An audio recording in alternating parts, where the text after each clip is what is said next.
Where is that thing that I was, I don't know. Oh, hey, y'all came back. Come on in, take your shoes off.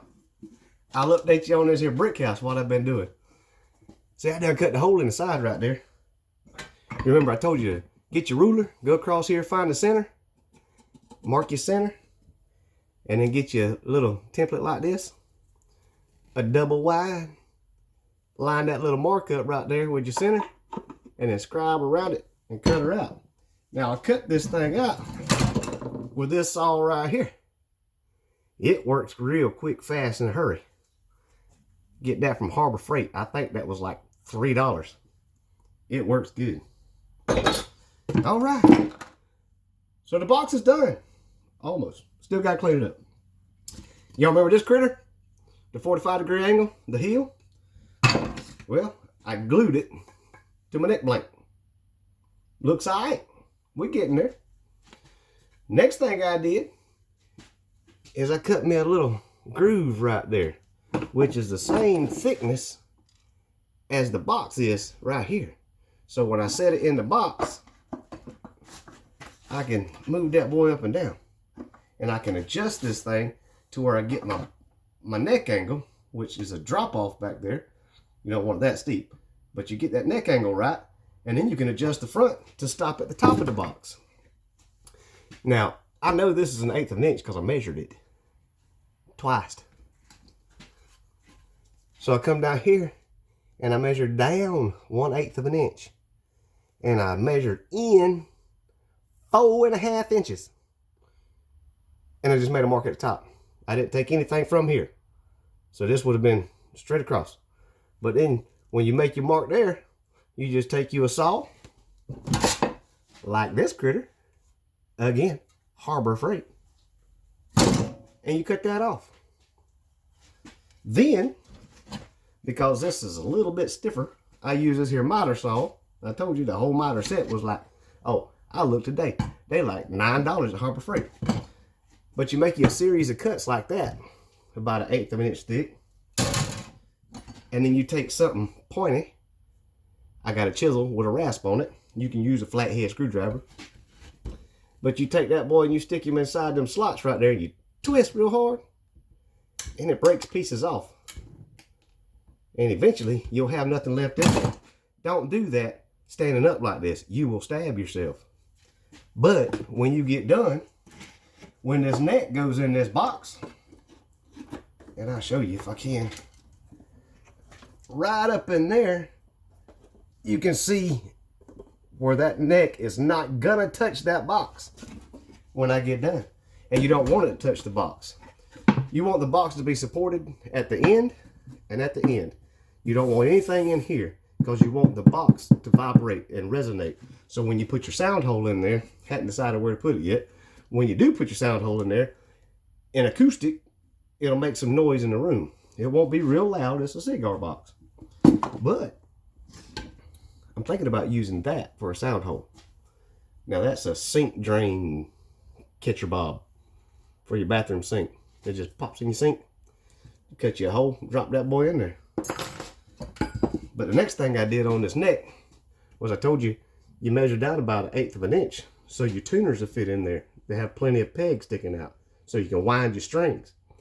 Well, you're gonna wanna do this part here, cut that off. Now that is almost 5 inches. That might be 5 inches. I'll look. Nope, that's 4 3/4 inches.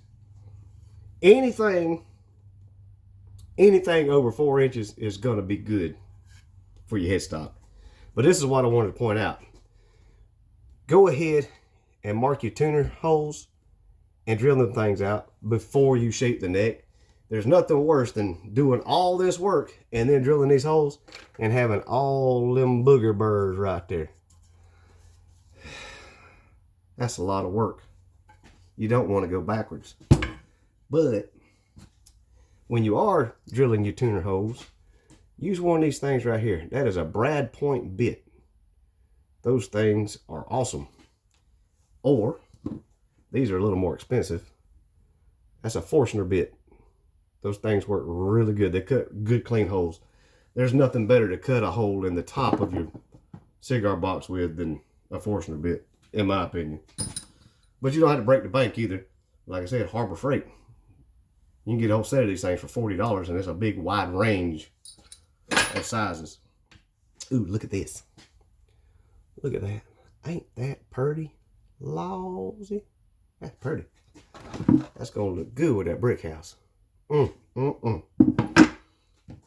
Next thing I got to do with the box is I'm thinking about making an actual bridge and putting a piece of hard oak on there so it'll look kind of like that. We're looking at it with this jumbo thread in it for the strings to stretch across. I think that'll look good. But after all that's done, when you put the box together, I use these things right here because this neck is not going to go all the way through that box. It's going to stop. But I'll use that right there. And you can do it either way. I've done it either way. You can mount that thing on the outside like that to where it's pointing away from you. Or go find you a piece of concrete. Lay that thing down like that. Don't use a wooden mallet. That'll probably break. But hammer that thing until you get it to make the angle. Open up and make the angle you want. Because you can still strap it on the end of your guitar like that and make an actual hardtail. I've done that. This one, I got it sticking out the end. And to keep my strings right, all I had to do was drill one hole right there. No, I lie. I had to drill 2 holes in that. They got little divots in them. That divot there and that divot there. You just drill those out. Your strings go right through it. Now, keep in mind, when you use this thing here, your strings are going to go through there, but the loop, the little ball that's on the end of the strings, it'll slide right through that hole, that center hole there. So you're going to have to get you a nail that'll fit through it, cut the Sharpie end off of it, run that nail in there, and it'll pull tension on those strings when you tune it up. Now, back to this stuff. I tell you, don't throw this stuff away. It comes out of the insides. It comes out of the insides of the cigar boxes. Usually around like that. Don't throw that away. Because I'm thinking on finishing up this single coil right here that's made out of that material. And what you do is why you want to have some templates. And I'll show you a few of them. You're already familiar with the double wide. Don't laugh at my chicken scratch. But I also got a single wide. It does the same thing as that. I've got this template that's got my tuners marked out. So all I've got to do is lay my template up there, figure out where I want this thing to sit, drill the holes, or mark it, drill the holes, and that's already ready already. That hole don't mean nothing. That's what I hang it on the wall with. But on the other end, I got my string spacing marked out. So when you're making your tuner, you put your little template right there, mark out your string spacing, and then drill you some holes. That right there is nothing but little bitty bolts and some nuts on the end of them. And then you go to any big box store and get you some magnets. These are not rare earth, and these are not going to make a big hard sound, but you mount that to the bottom of it right there. On your base plate, you're going to drill little holes in the base plate. I got one there, and I got one there. But you'll start your copper wire and leave you a good bit outside. Wind it, wind it, wind it until you feel like you got enough, or this bobbin is what they call it, is filled up. And then run your copper wire through the other hole. So now you got a positive lead and a negative lead. Then you wire that thing to your jack. Insert it in your box. And here we go. Bob's your uncle. Y'all figure out who that guy is, let me know. But your templates will help you out a lot. Now, I cheated this past week, and I ordered me a template from CB Giddy. That's a centering template. It's got a bunch of numbers on it. You can't see it on that camera. I'll show you, but you can't see it. It's got a bunch of numbers. And they're the same this way as they are that way. And once you get it dead center, you know exactly where to scribe your hole. But now, I want you to know that that is single wide. That is not double wide. So if you got a double wide, you got to do, you have to scribe that hole this way, and then flip him over and scribe him on the bottom too, or slide him down and scribe another. So you got it all completely worked in there. But after this, there's nothing left but a bunch of rasp work. And I got this big critter right here. That'll chew some wood off of that neck. And a bunch of sanding work. Make sure you got your bunch of blocks with sandpaper on it. It'll save you a headache, I promise.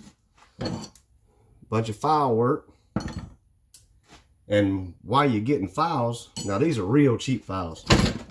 These come in a 3-pack like this. Got a flat file, a triangle file, and a spherical one. Spherical. Anyways, to open up a hole, I use this here round one. When I'm setting my string depths on my fret wire on my bridge, I'll use this one. I can't find the bridge piece, but set that boy in there like that, and it'll cut a groove. Same thing with your nut. Now, I've got one of these somewhere that I have filed off the file part and made it smooth on one side. That way, when I go to do my fret work, I can slide up the fret without messing up my wood. Those things are specially made that you can buy for a whole heap and bunch of dollars. But I think that thing right there come from, I don't know where that come from. That's ancient. But it wasn't that much. Look, it wasn't that much.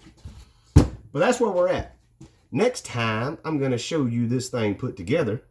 I'm going to go back over here behind the scenes and do some shaping on this neck. Round her off good. Get the heel looking pretty. We'll get her all sanded down. Put the box together. And I still hadn't decided whether or not I'm going to use that single coil or I may just use a standard old piezo. But I know where my piezo is going to go because I'm 2 inches in on the edge of my box. So I come right here and cut me a big hole, put my piezo in there, and I'm done. Sew the box up and play some music. But that's all I got for you this time. Y'all want to see some more? Come on back. We're going to put this thing together and rock out a little bit. Bye.